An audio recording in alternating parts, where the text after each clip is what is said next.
الحمد لله والصلاة والسلام على رسول الله. سورة الفاتحة هي أم القرآن، وهي أعظم سورة في القرآن، وكيف لا، ونحن نقرأها في اليوم على الأقل 17 مرة، وهي التي لا تصح صلاتنا إلا بها. وللأسف الكثير من الناس يخطئون فيها، ونحن في هذه الدقائق سوف نبين الأخطاء ونصححها. الحمد لله رب العالمين الرحمن الرحيم مالك يوم الدين إياك نعبد وإياك نستعين. أغلب خطأ يقع فيه الناس يكون في بداية السورة.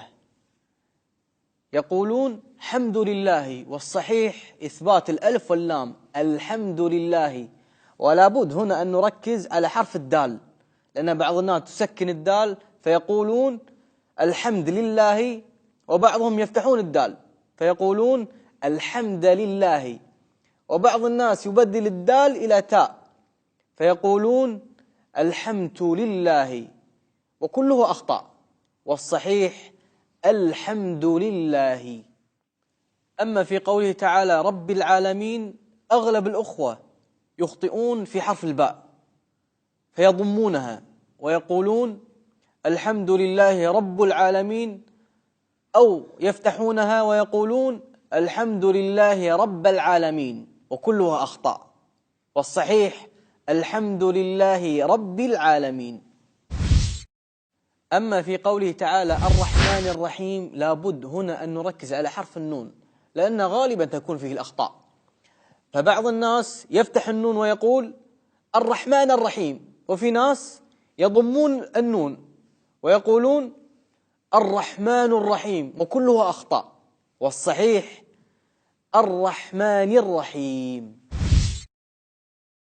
أما في قوله تعالى مالك يوم الدين، بعض الناس يبالغ في كسر الكاف حتى تصبح ياء فيقول مالك يوم الدين، وهذا خطأ.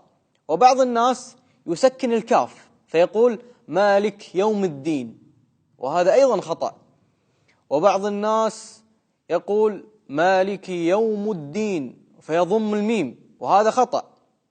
وبعضهم يقول مالك يوم الدين، وأيضا خطأ، والصحيح مالك يوم الدين. أما في قوله تعالى إياك نعبد وإياك نستعين، بعض الناس يحذف تشديد الياء فيقول إياك نعبد وإياك نستعين، وهذا خطأ. وبعض الناس يسكن الكاف فيقول إياك نعبد وإياك نستعين، وهذا أيضا خطأ، والصحيح إياك نعبد وإياك نستعين. وبعض الناس يكسر الباء فيقول إياك نعبد وإياك نستعين، وهذا خطأ. وبعضهم يسكن الدال فيقول إياك نعبد وإياك نستعين، وهذا خطأ أيضا، والصحيح إياك نعبد وإياك نستعين.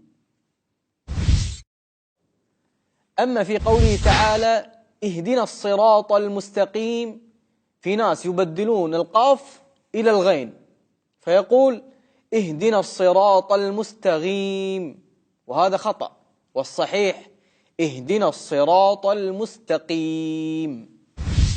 أما في قوله تعالى صراط الذين أنعمت عليهم، بعض الناس يحول الذال إلى زاي فيقول صراط الذين أنعمت عليهم، وهذا خطأ. وبعض الناس يحذف الهمزة فيقول صراط الذين أنعمت عليهم، وهذا أيضا خطأ، والصحيح صراط الذين أنعمت عليهم. أما في قوله تعالى غير المغضوب عليهم ولا الضالين، بعض الناس يبدل الغين إلى القاف فتصبح غير المغضوب، وهذا خطأ، والصحيح غير المغضوب. وبعض الناس يبدل الضاد إلى الضاء فيقول غير المغضوب عليهم ولا الضالين، وهذا أيضا خطأ، لأن بدل حرف مكان حرف، والصحيح غير المغضوب عليهم ولا الضالين. أسأل الله تعالى أن يبارك لنا في هذا العمل، واعلم أنك لو نشرت هذا المقطع وكنت سببا في تغيير تلاوة بعض الناس، في كل صلاة يصلون لك فيها أجر بإذن الله تعالى، والحمد لله رب العالمين.